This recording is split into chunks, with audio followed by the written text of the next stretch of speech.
వివాహేతర సంబంధాలు పెట్టుకొని పరాయి మగాడి మోజులో పడి భర్తల్ని చంపేస్తున్నటువంటి ఉదంతాలు మనం చూసాం.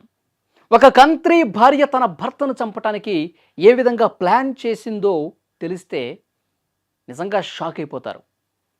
సో ఆ భార్య తన భర్తను ఎలా ప్లాన్ చేసి చెప్పాలో కూడా ప్రియుడికి మెసేజ్లు పెట్టింది. అది చూసిన తర్వాత పోలీసులే షాక్ అయిపోయారండి. అసలు ఆమె ఏం మెసేజ్లు పెట్టింది, ఏం మాట్లాడింది ప్రియుడితో, వాట్సాప్లో ఏం చేసింది, ఆ పోస్ట్లో ఏం పెట్టిందో ఒక్కసారి అది చెప్పే ముందు ఈ స్టోరీ గురించి మీకు పూర్తిగా వివరిస్తా.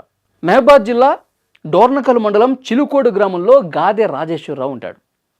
2016లో భవానీ అనే అమ్మాయితో పెళ్ళైంది. 2016లో కొన్ని రోజులు బాగానే ఉన్నారు, వాళ్ళ సంసారం బాగానే సాగుతోంది, 2 బిడ్డలు కూడా ఉన్నారు.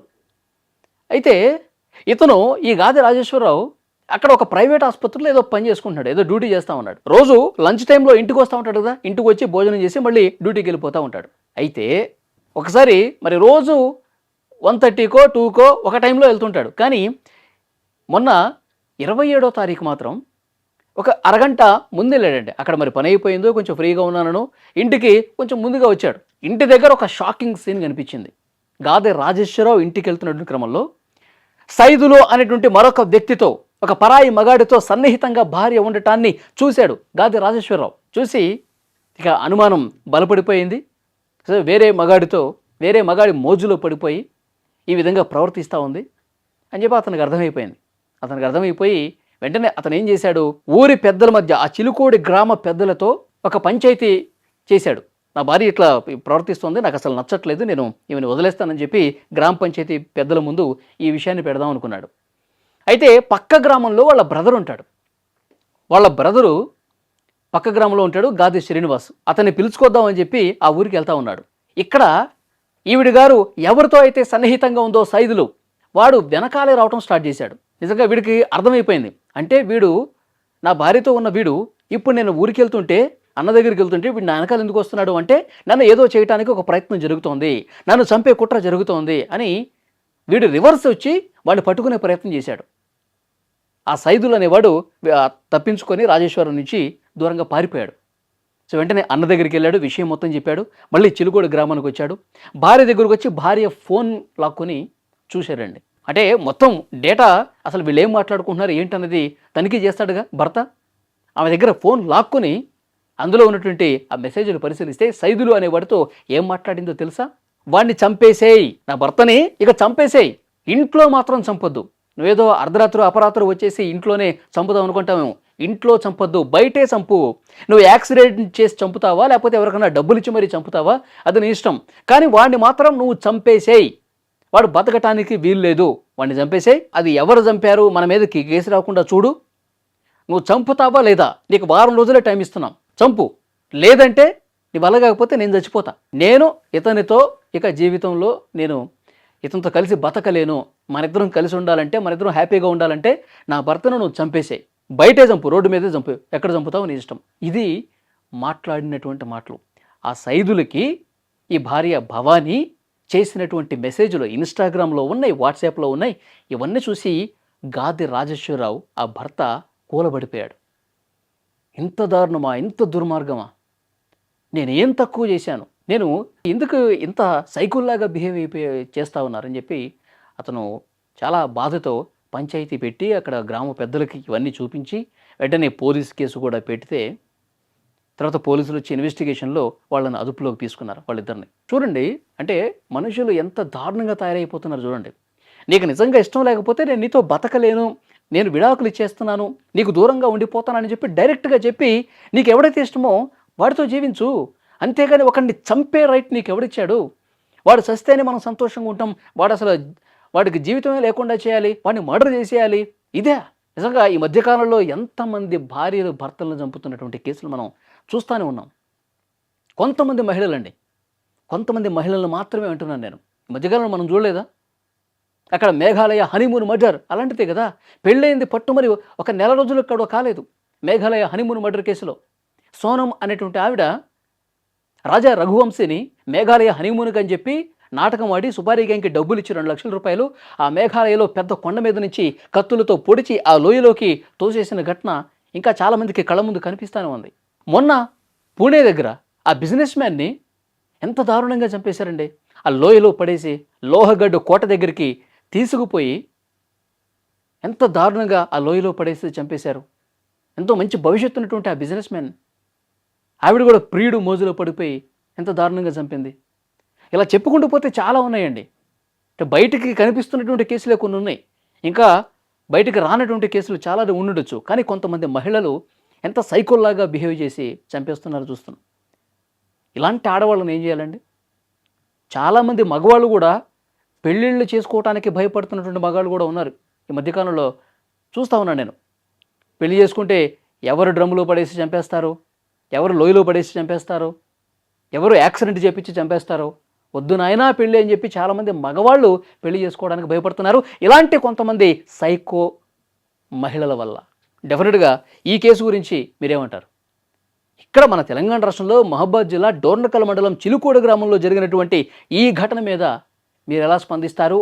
ఆ సైకో భార్యని ప్రియుడి మోజులో కామంతో కళ్ళు మూసుకుపోయి ఒక రాక్షసులా తయారైనటువంటి భర్తని చంపించాలనుకున్నటువంటి ఆ మహిళకి ఎలాంటి శిక్ష వేస్తే కరెక్ట్? వీళ్ళు ఈ విధంగా అసలు ఆలోచన చేయడానికే భయపడాలంటే ఏం చేయాలి చెప్పండి? వీళ్ళని తప్పకుండా కామెంట్ చేయండి. వివాహేతర సంబంధాలు పెట్టుకొని పరాయి మగాడి మోజులో పడి భర్తల్ని చంపేస్తున్నటువంటి ఉదంతాలు మనం చూసాం.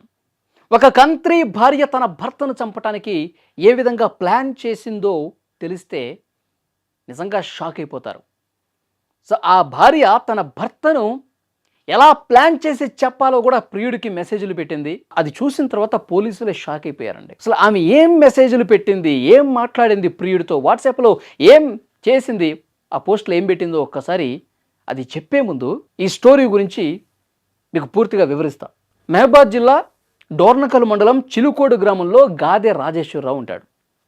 2016లో భవానీ అనే అమ్మాయితో పెళ్ళైంది. 2016లో కొన్ని రోజులు బాగానే ఉన్నారు, వాళ్ళ సంసారం బాగానే సాగుతోంది, 2 బిడ్డలు కూడా ఉన్నారు.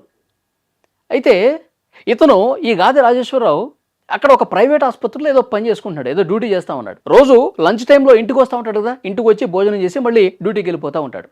అయితే ఒకసారి మరి రోజు 1:30కో 2కో ఒక టైంలో వెళ్తుంటాడు. కానీ మొన్న 27వ తారీఖు మాత్రం ఒక అరగంట ముందు వెళ్ళాడండి. అక్కడ మరి పని అయిపోయిందో కొంచెం ఫ్రీగా ఉన్నానను ఇంటికి కొంచెం ముందుగా వచ్చాడు.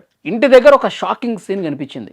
గాదె రాజేశ్వరరావు ఇంటికి వెళ్తున్నటువంటి క్రమంలో సైదులు అనేటువంటి మరొక వ్యక్తితో, ఒక పరాయి మగాడితో సన్నిహితంగా భార్య ఉండటాన్ని చూశాడు గాదె రాజేశ్వరరావు. చూసి ఇక అనుమానం బలపడిపోయింది. వేరే మగాడి మోజులో పడిపోయి ఈ విధంగా ప్రవర్తిస్తూ ఉంది అని చెప్పి అతనికి అర్థమైపోయింది. అర్థమైపోయి వెంటనే అతను ఏం చేశాడు, ఊరి పెద్దల మధ్య, ఆ చిలుకోడి గ్రామ పెద్దలతో ఒక పంచాయతీ చేశాడు. నా భార్య ఇట్లా ప్రవర్తిస్తుంది, నాకు అసలు నచ్చట్లేదు, నేను ఈమెను వదిలేస్తానని చెప్పి గ్రామ పంచాయతీ పెద్దల ముందు ఈ విషయాన్ని పెడదాం అనుకున్నాడు. అయితే పక్క గ్రామంలో వాళ్ళ బ్రదర్ ఉంటాడు. వాళ్ళ బ్రదరు పక్క గ్రామంలో ఉంటాడు, గాదె శ్రీనివాస్. అతన్ని పిలుచుకొద్దామని చెప్పి ఆ ఊరికి వెళ్తా ఉన్నాడు. ఇక్కడ ఈవిడ గారు ఎవరితో అయితే సన్నిహితంగా ఉందో సైదులు, వాడు వెనకాలే రావటం స్టార్ట్ చేశాడు. నిజంగా వీడికి అర్థమైపోయింది. అంటే వీడు, నా భార్యతో ఉన్న వీడు, ఇప్పుడు నేను ఊరికి వెళ్తుంటే, అన్న దగ్గరికి వెళ్తుంటే వీడు నా వెనకాల ఎందుకు వస్తున్నాడు అంటే నన్ను ఏదో చేయడానికి ఒక ప్రయత్నం జరుగుతోంది, నన్ను చంపే కుట్ర జరుగుతోంది అని వీడు రివర్స్ వచ్చి వాడిని పట్టుకునే ప్రయత్నం చేశాడు. ఆ సైదులు అనేవాడు తప్పించుకొని రాజేశ్వరం నుంచి దూరంగా పారిపోయాడు. సో వెంటనే అన్న దగ్గరికి వెళ్ళాడు, విషయం మొత్తం చెప్పాడు. మళ్ళీ చిలుకోడు గ్రామానికి వచ్చాడు. భార్య దగ్గరకు వచ్చి భార్య ఫోన్ లాక్కొని చూశారండి. అంటే మొత్తం డేటా, అసలు వీళ్ళు ఏం మాట్లాడుకుంటున్నారు ఏంటన్నది తనిఖీ చేస్తాడుగా భర్త. ఆమె దగ్గర ఫోన్ లాక్కొని అందులో ఉన్నటువంటి ఆ మెసేజ్లు పరిశీలిస్తే సైదులు అనేవాడితో ఏం మాట్లాడిందో తెలుసా? వాడిని చంపేసేయి, నా భర్తని ఇక చంపేసేయి, ఇంట్లో మాత్రం చంపొద్దు, నువ్వేదో అర్ధరాత్రి అపరాత్రి వచ్చేసి ఇంట్లోనే చంపుదాం అనుకుంటామేమో, ఇంట్లో చంపొద్దు, బయటే చంపు, నువ్వు యాక్సిడెంట్ చేసి చంపుతావా లేకపోతే ఎవరికైనా డబ్బులు ఇచ్చి మరీ చంపుతావా అది నీ ఇష్టం, కానీ వాడిని మాత్రం నువ్వు చంపేసేయి, వాడు బతకటానికి వీల్లేదు, వాడిని చంపేసేయి, అది ఎవరు చంపారు మన మీదకి కేసు రాకుండా చూడు, నువ్వు చంపుతావా లేదా, నీకు 1 వారం రోజులే టైం ఇస్తున్నాం, చంపు, లేదంటే నీ వల్ల కాకపోతే నేను చచ్చిపోతా, నేను ఇతనితో ఇక జీవితంలో నేను ఇతనితో కలిసి బతకలేను, మనిద్దరం కలిసి ఉండాలంటే, మనిద్దరం హ్యాపీగా ఉండాలంటే నా భర్తను నువ్వు చంపేసేయి, బయటే చంపు, రోడ్డు మీదే చంపు, ఎక్కడ చంపుతావు నీ ఇష్టం. ఇది మాట్లాడినటువంటి మాటలు. ఆ సైదులకి ఈ భార్య భవానీ చేసినటువంటి మెసేజ్‌లు ఇన్‌స్టాగ్రామ్‌లో ఉన్నాయి, వాట్సాప్‌లో ఉన్నాయి. ఇవన్నీ చూసి గాది రాజేశ్వరరావు ఆ భర్త కూలబడిపోయాడు. ఇంత దారుణమా? ఇంత దుర్మార్గమా? నేనేం తక్కువ చేశాను? నేను ఎందుకు ఇంత సైకోల్లాగా బిహేవ్ చేస్తా ఉన్నారని చెప్పి అతను చాలా బాధతో పంచాయతీ పెట్టి అక్కడ గ్రామ పెద్దలకి ఇవన్నీ చూపించి వెంటనే పోలీస్ కేసు కూడా పెడితే తర్వాత పోలీసులు వచ్చి ఇన్వెస్టిగేషన్‌లో వాళ్ళని అదుపులోకి తీసుకున్నారు వాళ్ళిద్దరిని. చూడండి, అంటే మనుషులు ఎంత దారుణంగా తయారైపోతున్నారు చూడండి. నీకు నిజంగా ఇష్టం లేకపోతే నేను నీతో బతకలేను, నేను విడాకులు ఇచ్చేస్తున్నాను, నీకు దూరంగా ఉండిపోతానని చెప్పి డైరెక్ట్‌గా చెప్పి నీకు ఎవడైతే ఇష్టమో వాడితో జీవించు. అంతేగాని ఒకడిని చంపే రైట్ నీకు ఎవడిచ్చాడు? వాడు చస్తేనే మనం సంతోషంగా ఉంటాం. వాడికి జీవితమే లేకుండా చేయాలి, వాడిని మర్డర్ చేసేయాలి. ఇదే నిజంగా ఈ మధ్య కాలంలో ఎంతమంది భార్యలు భర్తలను చంపుతున్నటువంటి కేసులు మనం చూస్తూనే ఉన్నాం. కొంతమంది మహిళలండి, కొంతమంది మహిళలను మాత్రమే అంటున్నాను నేను. ఈ మధ్యకాలంలో మనం చూడలేదా? అక్కడ మేఘాలయ హనీమూన్ మర్డర్ అలాంటిదే కదా. పెళ్ళయింది పట్టుమరి ఒక నెల రోజులకు కూడా కాలేదు మేఘాలయ హనీమూన్ మర్డర్ కేసులో.